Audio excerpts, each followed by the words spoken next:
नमस्कार दोस्तों, स्वागत है आपका मेरे YouTube चैनल एग्जाम 321 पर। आज हम केमिस्ट्री का पहला ही लेसन विलयन स्टार्ट करने जा रहे हैं।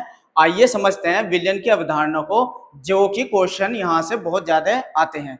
चलिए समझते हैं पहले ही चैप्टर विलयन को। एग्जाम में आपसे परिभाषा पूछ ली जाती है, विलयन किसे कहते हैं। तो सबसे पहले इसकी परिभाषा देखते हैं, इसको नोट करिए।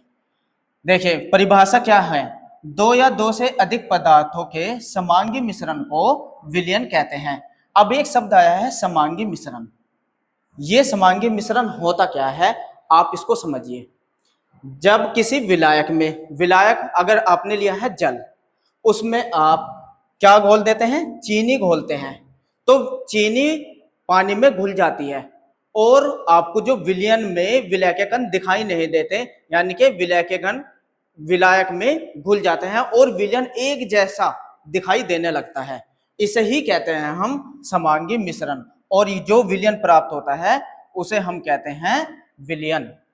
अब आप समझिए विलयन के अवधारणा को।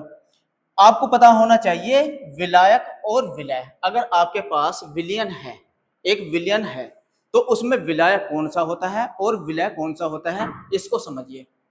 विलयन के जिस घटक की मूल भौतिक अवस्था विलयन जैसी होती है उसे विलायक कहते हैं, और दूसरे घटक को अर्थात विलीन हुए पदार्थ को विलय कहते हैं। अब आप समझिए, ये अगर कोई आपके पास विलयन है, आपने पानी लिया, पानी कौन सी अवस्था में होता है, द्रव अवस्था में, और इसमें आपने घोली चीनी। चीनी कैसी अवस्था में होती है, ठोस अवस्था में। चीनी हुई ठोस और पानी हुआ द्रव अवस्था में। अब जब जो विलयन यानी कि जो शरबत बनेगा उसकी अवस्था कैसी रहेगी, ठोस की या द्रव की, तो द्रव की रहेगी ना। जो शरबत बना उसकी अवस्था रहेगी द्रव जैसी। जो जिस अवस्था में विलयन प्राप्त होता है वो होता है विलायक। तो विलायक इसमें कौन हुआ, पानी, क्योंकि पानी की अवस्था कैसी थी, द्रव की, और विलयन भी कैसे बना, द्रव।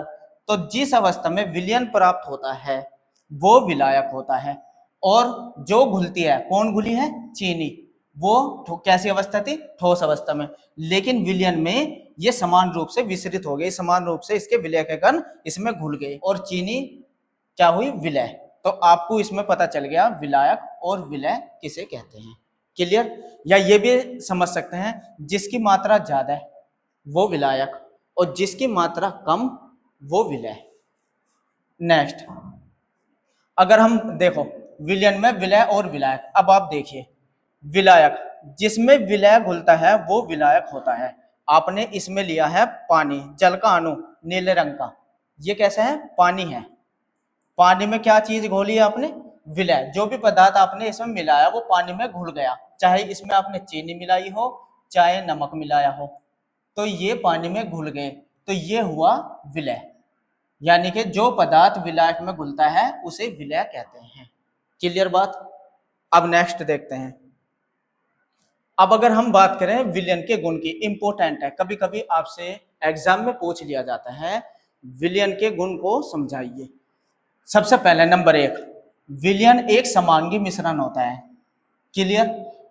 अब आप देखो, जब आप पानी में चीनी गेरते हो तो दो अवस्था, गेरने के तुरंत बाद दो अवस्था आपको दिखाई देगी, पानी भी दिखाई देगा, चीनी भी दिखाई देगा। लेकिन कुछ समय बाद जब आप चीनी को घोलोगे तो विलय के कण पानी में घुल जाएंगे और अब आपको चीनी के कण दिखाई नहीं देंगे और विलयन कैसा हो जाएगा, समांगी। इसे ही कहते हैं विलयन। यानी कि जिस विलयन में दो अवस्था ना दिखाई दे, अवस्था सिर्फ एक ही दिखाई दे, वो विलयन होता है या समांगी मिश्रण होता है। एक बात तो ये पता चली। नंबर 2, विलयन के कणों को आंखों से नहीं देखा जा सकता। जो विलयन के कण होते हैं उसे आंखों से देख नहीं सकते। नंबर 3, विलयन में विलय के कणों का आकार 10 की घात -7 सेंटीमीटर से 10 की घात -8 सेंटीमीटर तक होता है। तीसरा गुण हो गया ये। नंबर 4, विलयन में प्रकाश का मार्ग दिखाई नहीं देता। विलयन में प्रकाश का मार्ग आपको बिल्कुल भी दिखाई नहीं देगा। और नंबर 5, विलयन के घटकों को भौतिक विधियों द्वारा पृथक नहीं किया जा सकता। आपने पानी में चीनी घोल दी, तो आप बताओ क्या चीनी को पानी से निकाल सकते हैं किसी भी भौतिक विधि द्वारा, मतलब छानकर या किसी भी तरीके से?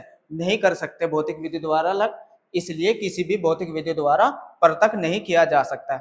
आइए इन गुणों को एक एक करके चित्र के माध्यम से देख भी लेते हैं।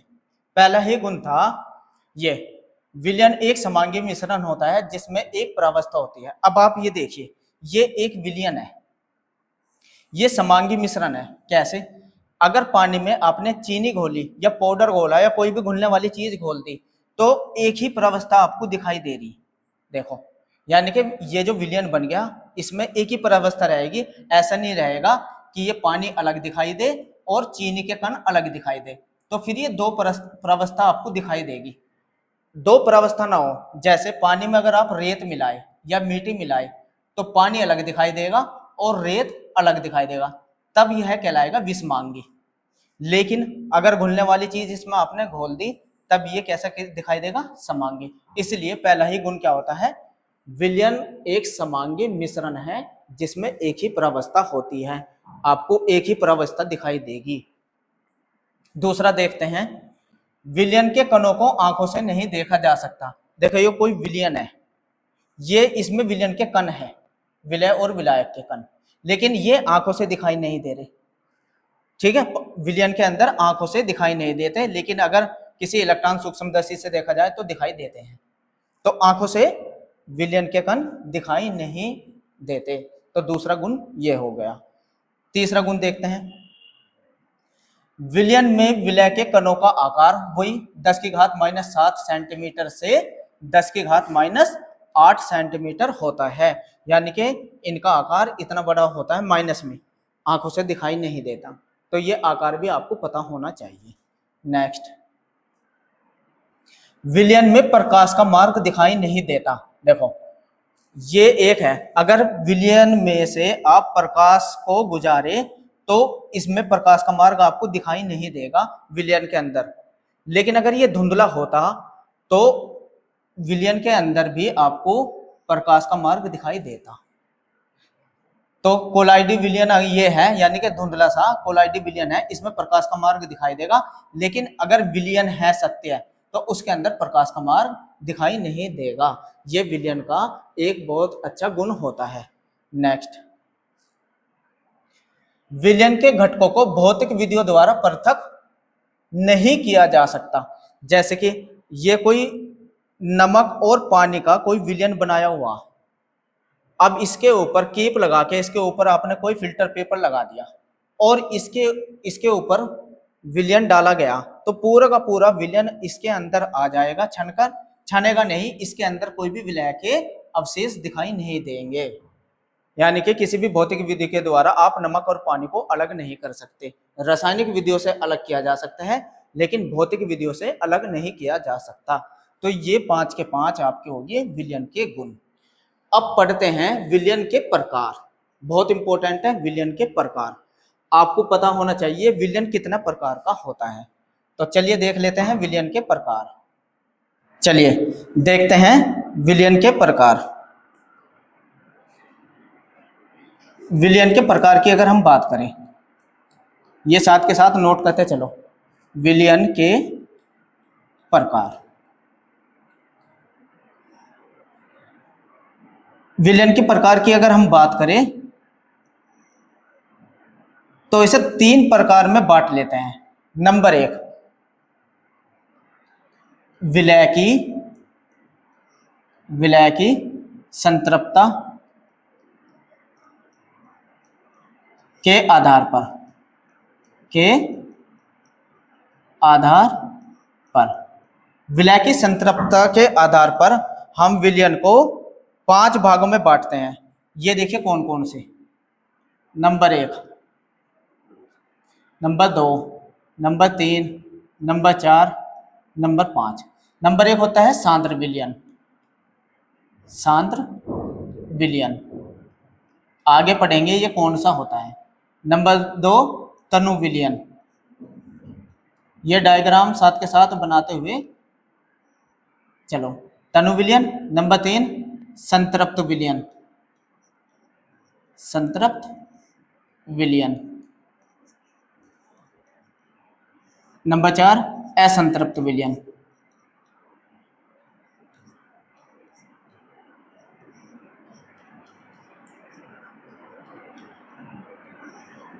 और नंबर 5 अति संतृप्त, अति संतृप्त विलयन। इनकी डेफिनेशन आपसे पूछी जाती है, सांद्र विलयन किसे कहते हैं, तनु विलयन किसे कहते हैं, तो ये डेफिनेशन इनकी पूछी जाती है, थोड़ी देर में इनको पढ़ेंगे। नंबर 2 हम पढ़ेंगे विलायक की भौतिक अवस्था के आधार पर, विलायक की भौतिक अवस्था के आधार पर। विलायक की भौतिक अवस्था के आधार पर विलयन को हम 3 भागों में बांट सकते हैं, विलयन को हम 3 भागों में बांट सकते हैं। अभी देखिए कौन कौन से। नंबर 1, अगर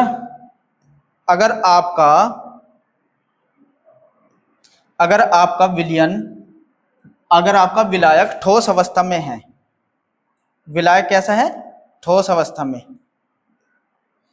तो देखिए तो ये हो जाएगा ठोस विलयन, यानी कि जिसमें कोई चीज घुलती है, अगर वो ठोस अवस्था में है तो ठोस विलयन। अगर विलायक द्रव अवस्था में है तो द्रव विलयन। और नंबर 3, अगर विलायक गैस अवस्था में है तो वो हो जाएगा गैस विलयन।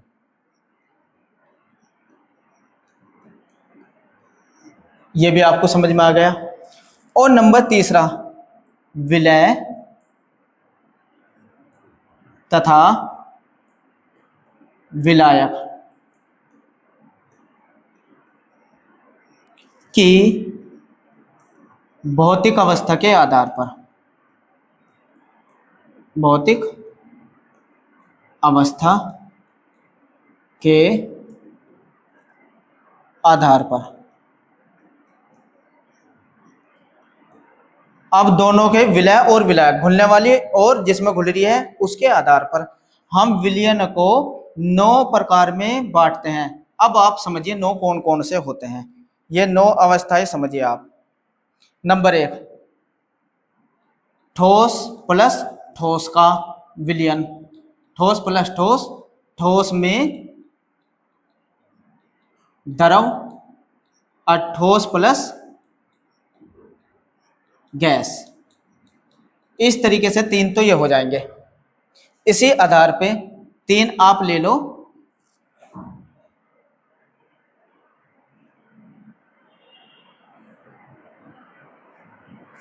तीन आप ले लो।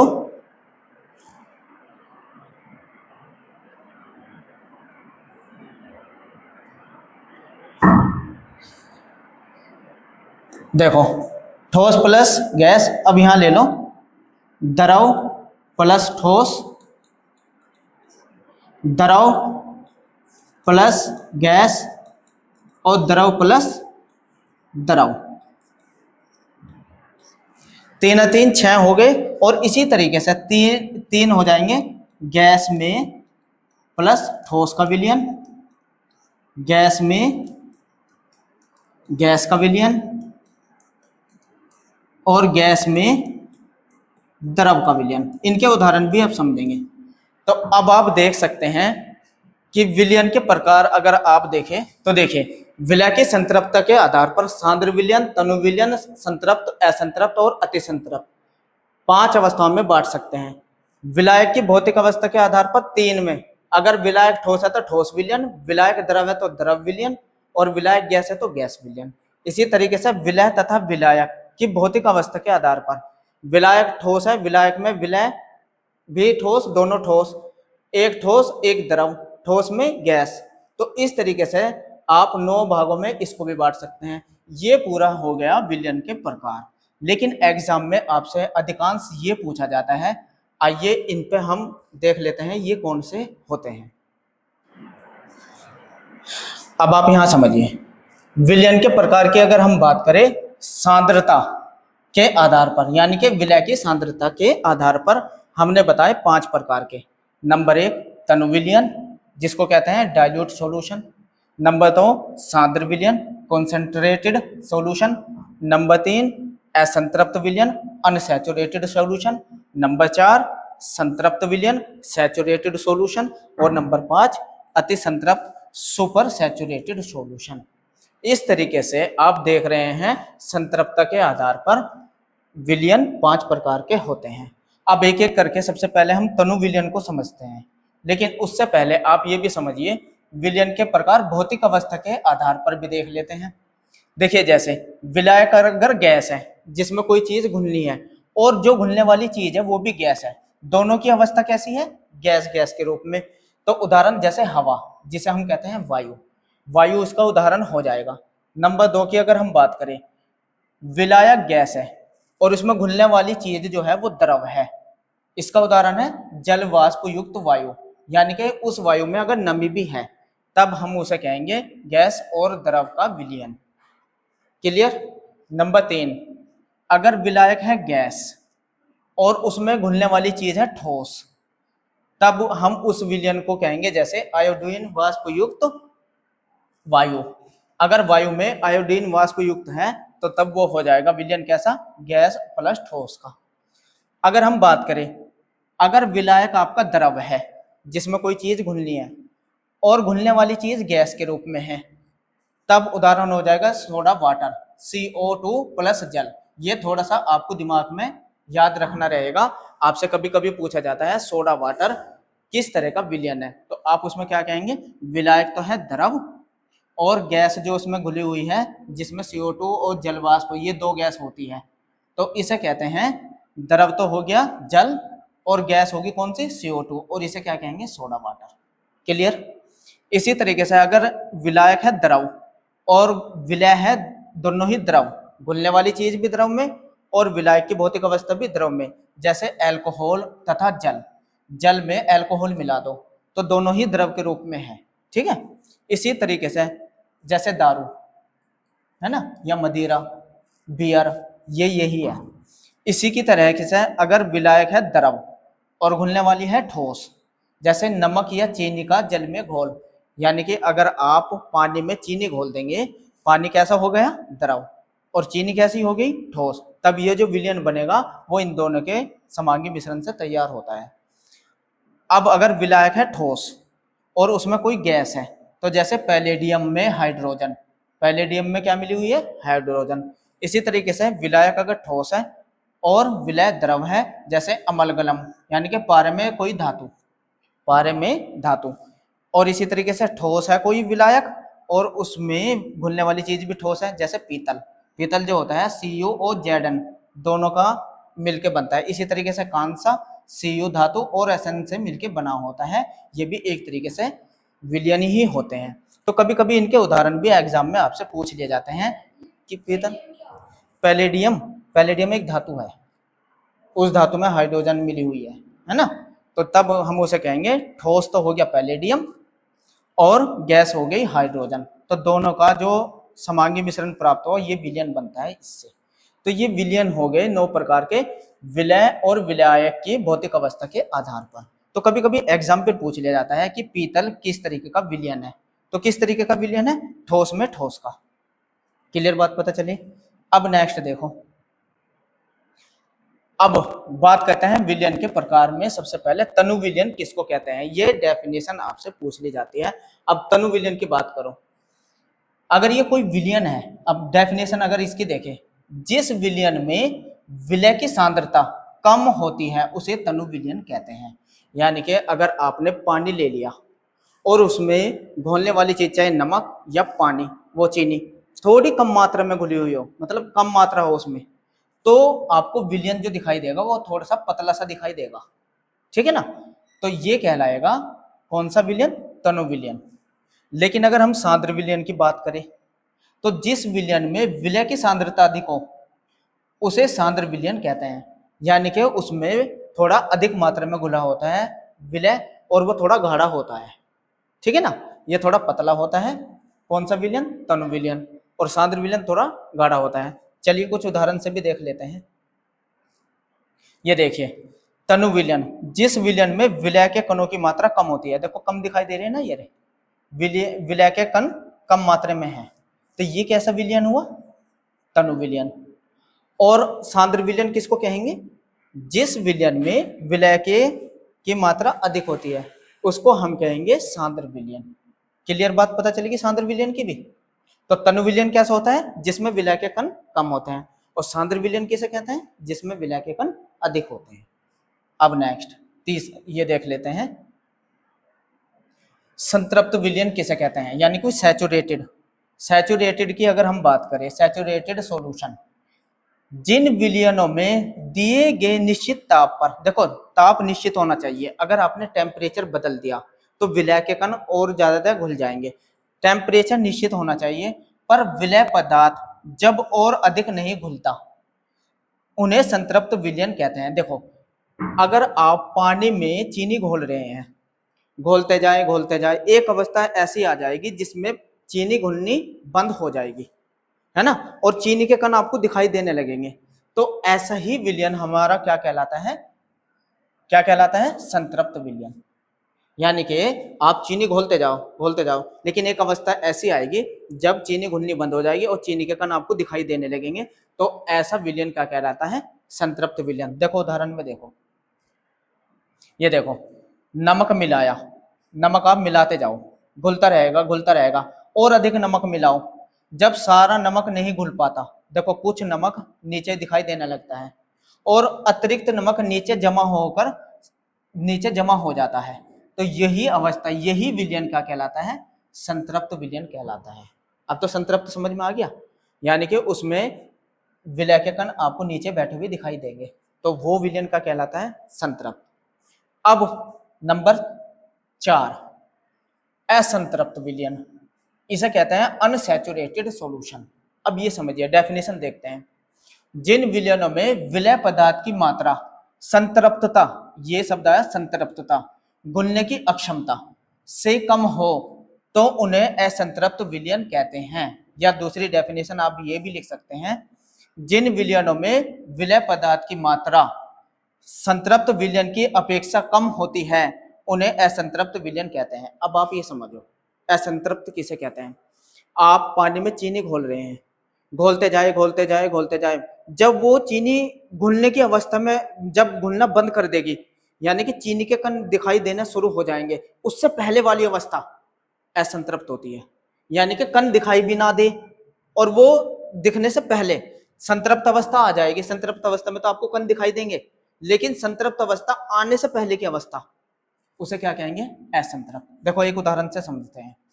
ये एक उदाहरण है, जिन विलयनों में विलय पदार्थ मिलाने पर भी वह पूरी तरह घुल जाता है उन्हें असंतृप्त विलयन कहते हैं। देखो ये है आप इसमें नमक डाल रहे पानी में, नमक पूरी तरह घुल रहा, लेकिन एक अवस्था ऐसी आ जाएगी जब ये घुलना बंद हो जाएगा। जब वो घुलना बंद हो जाएगा ना, लेकिन नीचे दिखाई ना दे, घुलना बंद होएगा, वही अवस्था क्या कहलाएगी? असंतृप्त अवस्था। समझ में आ गया? तो इस प्रकार का विलयन असंतृप्त विलयन होता है। ध्यान दें फिर जो मैं बात बता रहा कि संतृप्त अवस्था आने से पहले की अवस्था, वही कहलाएगी असंतृप्त विलयन। ठीक है, नेक्स्ट। अब नंबर 5, अति संतृप्त विलयन, यानी कि सुपर सैचुरेटेड सॉल्यूशन। ये किसे कहते हैं? इसकी डेफिनेशन समझो। डेफिनेशन पूछी जाती है, जिन विलयनों में एक निश्चित ताप पर उन विलयनों की संतृप्त अवस्था के लिए आवश्यक मात्रा से अधिक मात्रा में विलय पदार्थ उपस्थित हो तो उन विलयनों को अति संतृप्त विलयन कहते हैं। देखो डेफिनेशन में ये कह रहा है कि जब आप पानी में नमक घोलते जाओ तो जब वो संतृप्त अवस्था आएगी और तुमने उससे भी ज्यादा मात्रा में घोला हुआ, संतृप्त अवस्था आने के अधिक मात्रा में घोला हुआ, तो और ज्यादा दिखाई देगा ना आपको, यानी कि फिर क्रिस्टल बनने शुरू हो जाएंगे। ऐसा विलयन जिसमें आपने नमक बहुत ज्यादा मात्रा में घोल दिया, यानी कि संतृप्त अवस्था तो आ ही जाएगी और उससे भी ज्यादा मात्रा में घुला हुआ, तो तब वो विलयन कहलाता है अति संतृप्त। देखो उदाहरण से समझो। अब यहाँ एक उदाहरण से समझो, ये आपने कोई विलयन बनाया था, अब ये विलयन ऐसा था कि अब ये घुलना बंद हो जाएगा। इसमें अगर आप नमक या चीनी जो भी मिला रहे, एक अवस्था ऐसे हो गई अब ये घुलने का नहीं, लेकिन तुमने क्या करा, गर्म करके इसमें और ज्यादा चीनी मिला दी। मतलब अभी तो यो बिना गर्म किए पहले ये घुलना बंद था, ऐसा विलयन था कि उसमें चीनी या नमक नहीं घुलना था। लेकिन आपने ताप बढ़ाया यानी कि गर्म किया, तो और चीनी मिलाओगे तो घुल जाएगी ना। तो यानी कि संतृप्त अवस्था से ज्यादा घोल दिया आपने, और ज्यादा घोल दिया। लेकिन जब इसको ठंडा करेंगे तो फिर वे जो ज्यादा मात्रा में घुले हुए हैं ना, वे क्रिस्टल के रूप में कण आपको अलग दिखाई देने लगेंगे, क्रिस्टल के रूप में प्राप्त हो जाएंगे। तो यही अवस्था कहलाती है अति संतृप्त अवस्था। यानी कि संतृप्त अवस्था से ज्यादा घोल दिया आपने, तो वो कहलाएगी फिर अति संतृप्त। देखो पांचों के उदाहरण समझ लेते हैं एक बार। ये देखो, इसमें विलय के कण कम है, इसलिए इसे क्या कहा, तनु विलयन। इसमें विलय के कण बहुत ज्यादा हैं, इसे क्या कहा, सांद्र विलयन। इसमें जब विलय नहीं घुल पाता तो नीचे दिखाई देने लगते हैं, तो ये विलयन कैसा हो गया, संतृप्त विलयन।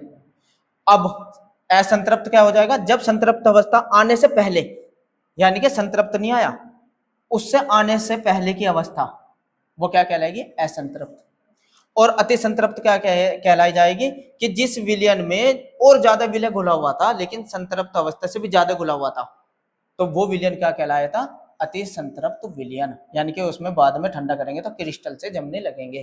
तो यही कहलाता है कौन सा, अति। तो आपको 5 प्रकार के ये समझ में आए।